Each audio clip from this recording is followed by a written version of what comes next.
Yep, you're seeing correctly. Swans in the middle of a field. I don't know what they're doing there either. Anyway, I'm sat at the edge of a field purely and simply. It's very windy today, so if I move around you're not going to hear me at all. And I want to do this video, just a quick video, because a lot of people have been asking me recently for crystals that will help with grief. Unfortunately, the times that we're in at the moment, they're crystals that are probably going to be needed more and more. So I thought back to times when I was grieving, and the crystals that came up for me were both green crystals. One was malachite, which is a copper-based crystal, and it was in its, I think the only similarity between the two crystals, they're both green and they're both of conchoidal shape, which is, with malachite you can get velvet malachite, you can get different, I'm going to say different forms of malachite. Normally you get it tumbled, and you'll see there's the rings in there. Now that's where the conchoidal, the dome bits, have been chopped off, and you can see the rings in there. So, so that's what sort of conchoidal is anyway, really. So you can look that up in books and see what I'm meaning. It's difficult to describe. So malachite is a copper crystal. Velvet malachite is its raw form. Conchoidal is normally the raw form as well. And because it's copper, it's quite toxic. So it's better when you're using crystals that you're going to be holding or working with or placing in your pockets or something, to use the tumbled variety, because when they tumble them they have like a coating that goes on them which seals them, so you're not getting the toxicity from the copper every time you touch them. Saying that, please don't put them in your mouth though.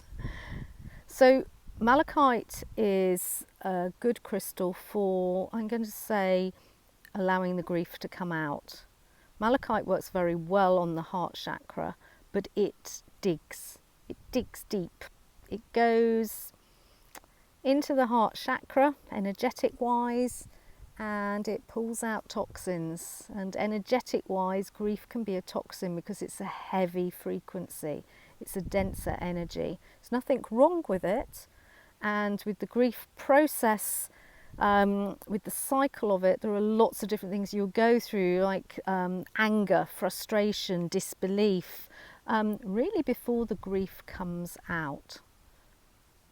So we will go through crystals that will help with the rest of the grieving process as well, but this is the part where it will be extracting the grief.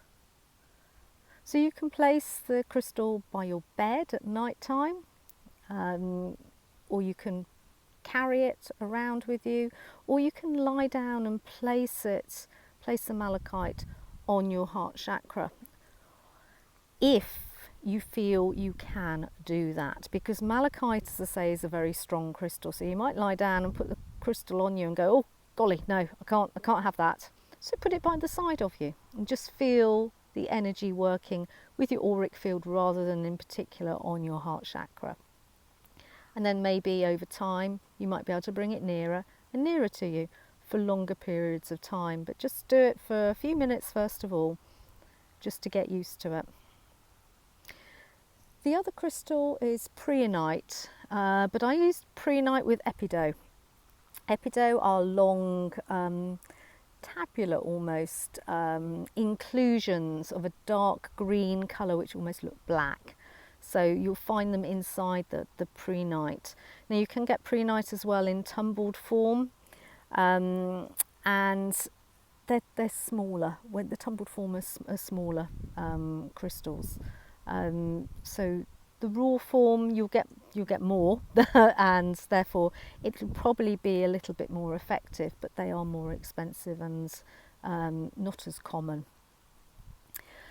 Preonite is actually softer, as in energetic wise, than malachite.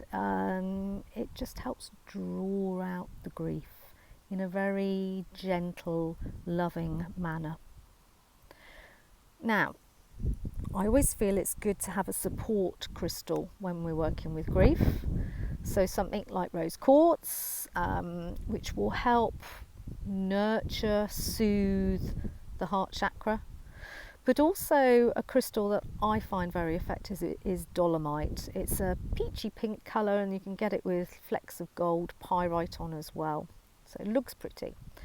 I've only used it in its raw form, in which case you would place it on your heart chakra, lying down, place it on the heart chakra, and allow the energy just to work, to soothe, to settle. It's almost like putting ointment on a bruise to allow it to settle and soothe. Can't really describe it any other way, really. So dolomite and rose quartz I would utilise alongside of preonitin with epidote, ideally the two together. That's what worked for me anyway, or malachite. There are other crystals that you can use for grief, but those are the ones I say that have worked best for me. You can also use other tools, so there are like our crystal balance sprays, safe and secure, to allow you to feel safe and secure while you're doing this work. Also unconditional love, which has 1 drop of pure rose organic rose otto in it, which is like a hug in a bottle. Nurtures, holds you, makes you feel that everything's okay. And we also have heart source and heart and soul sprays, which again work with the heart to help heartache. One of the best things I feel if one is working through grief or experiencing grief is a listening ear, somebody to listen to you. So if you've got somebody that you can FaceTime or you can speak to on the phone, and just allow yourself to talk to them. I know there are lots of charities and organisations as well that can help in these situations, but please don't ever be alone, even if you need to put a message under here to reach out, and I'm sure we'll help. So the swans are still in the field. What was supposed to be a very short video has turned into a bit of a longer one.